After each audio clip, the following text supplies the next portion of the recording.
বাংলাদেশে হামলা করার জন্য রীতিমতো সামরিক প্রস্তুতি সম্পূর্ণ করতেছে ভারত, জানিয়েছে আনন্দবাজার। ভারতের অন্যতম প্রভাবশালী গণমাধ্যম খবর এটা স্পষ্ট করেছে বাংলাদেশমুখী তারা একটা অভিযান পরিচালনা করতে চায়। আমরা আপনাদেরকে আগেই জানিয়েছিলাম ভারত কেন বাংলাদেশমুখী অভিযান পরিচালনা করবে। এর কারণ হচ্ছে পাকিস্তানের সাথে তারা গোহারা হেরেছে। ইতিহাসে সবচেয়ে বড় পরাজয় ঘটেছে পাকিস্তানের বিপক্ষে এবারের যুদ্ধে। সে কারণেই সেনা কর্মকর্তা, নৌবাহিনী, বিমান বাহিনী, বিএসএফ এদের মনোবলকে চাঙ্গা করার জন্য এবং রাজ্যগুলোর মধ্যে একটা শৃঙ্খলা ফিরিয়ে আনার জন্য বিভিন্ন রাজ্যগুলোকে একটা ভয় দেখানো। ভারতের 7 সিস্টার থেকে শুরু করে গুজরাট, রাজস্থান এ সমস্ত অঞ্চলে অনেক আগে থেকে স্বাধীনতার জন্য একটা আন্দোলন চলতেছে ছোটোখাটো। এই আন্দোলনগুলোকে দমন করার জন্য একটা বিজয় ভারতের খুব প্রয়োজন। সে কারণেই তারা মিথ্যা বানোয়াট নাটক সাজিয়েছে। যেমন তারা আফগান যুদ্ধে করেছে, আফগানে তালেবান রয়েছে, আল কায়দা রয়েছে, মিথ্যা অজুহাত। 2001 থেকে 2003 সাল পর্যন্ত আপনারা দেখেন ভারত আফগানের বিরুদ্ধে কমপক্ষে 10,000 নিউজ তৈরি করেছে। ভারত আফগানের বিপক্ষে। আফগানের জনগণ এটা খুব ভালো করে জানে। ইরাকে গণবিধ্বংসী অস্ত্র রয়েছে কমপক্ষে 16,000 নিউজ। আমার কথা নয়, তখনকার পুরনো ওল্ড 2003 সালে ইন্ডিয়ান গণমাধ্যম দেখে সার্চ করেন, 2002 সালে ইন্ডিয়ান গণমাধ্যম দেখে সার্চ করেন, ঠিক এই রেজাল্টটা পাবেন। বাংলাদেশে জঙ্গি রয়েছে, এটা রয়েছে, ওইটা রয়েছে। ভারতের যে বেজরমা সাংবাদিক রয়েছে তারা রীতিমতো এটাকে চাউর করতেছে। আনন্দবাজারের খবর, চিকেন নেকের কাছে বিপুল পরিমাণ সামরিক সরঞ্জাম জড়ো করেছে। যদিও আমাদের অনেক নেতাকর্মীরা এই বিষয়টা মানতে রাজি নয়। বিভিন্ন রাজনৈতিক নেতাকর্মীরা এই বিষয়টাকে দেখে তারা মনে করে শুধুমাত্র ক্ষমতা, যত চুরি লুটপাট করা যাবে এর জন্যই তারা লড়াই করতেছে। কিন্তু আপনাদেরকে এটা জানিয়ে রাখি, ভারত এটা করবে। আমরা গত 15 দিন ধরে এই কথাটাই বলছিলাম, ভারত একটা বিজয় চায়। মনে রাখবেন, ভারতের এই বিজয়ের জন্য ভারত সব ধরনের পদক্ষেপ নিতে রাজি। আমাদের চ্যানেলটিকে সাবস্ক্রাইব করুন, ভিডিওটি শেয়ার করুন, আপনার প্রতিটা বন্ধুর কাছে আজকের খবরটি পৌঁছে দেন। মনে রাখবেন, ওরা যা চায় তাই করবে, কিন্তু আমাদের সক্ষমতা বাড়াতে হবে।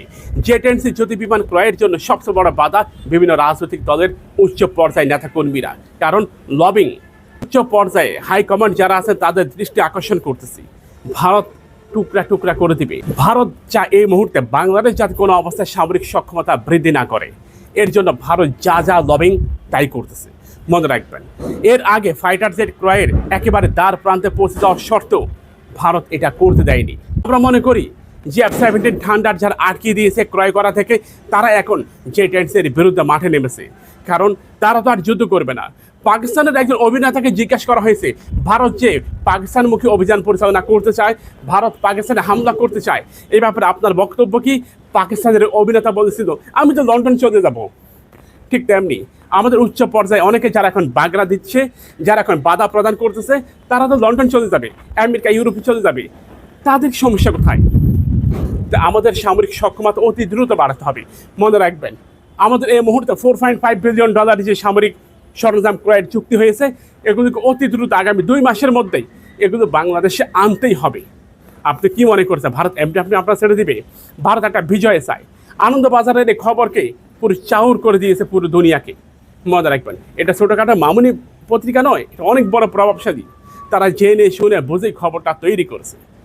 শিলিগুড়িতে ভারতের একটা সামরিক ঘাঁটি রয়েছে। আমরা গত প্রায় 2 বছর ধরে এটা নিয়ে কথা বলতেছি। আমাদের অনেকে এখানে এসে কমেন্ট করতেছে, শিলিগুড়িতে সামরিক ঘাঁটি, বাংলাদেশকে কেন্দ্র করে ভারত কেন সামরিক ঘাঁটি তৈরি করবে? বাংলাদেশের সাথে ভারতের খুব সম্পর্ক মধুর। যারা বলেছে তাদেরকে এখন মধুর পরিবর্তে বিষ খাওয়িয়ে দেন, কারণ তারা সে সময় চরমভাবে বিরোধিতা করেছে। মনে রাখবে, আমি একটা ভিডিও দিয়েছিলাম আজ থেকে প্রায় 1 বছর আগে। সেখানে আমি এটা বলেছিলাম, বাংলাদেশের চতুর্পাশে ভারতের সামরিক ঘাঁটি। ভিডিওটা প্রায় 8 মিলিয়ন ভিউ হয়েছিল। তখন অনেকে এর তীব্র বিরোধিতা করেছে।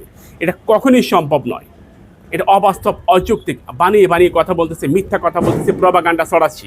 এখন দেখেন, এখন আজকের খবরগুলো দেখেন, ভারতের গণমাধ্যমগুলোর খবর দেখেন, নিউজ 8-এর খবর দেখেন, ভারতের কলকাতা ব্যুরোর খবর দেখেন, সব পরিষ্কার, দিবালোকের মতো পরিষ্কার। আমরা সে সময় বলেছিলাম আমাদের যথেষ্ট পরিমাণ সামরিক সক্ষমতা বাড়াতে হবে। মনে রাখবেন, আমাদের 68 লক্ষ প্যারামিলিটারি রয়েছে। আমাদেরকে যে কোনো মূল্যে সর্বোচ্চ গুরুত্ব দিতে হবে সামরিক খাতে। ভিডিওটি শেয়ার করুন, সবাইকে জানিয়ে দেন এবং আমাদের চ্যানেলটিকে সাবস্ক্রাইব করে পাশেই থাকুন।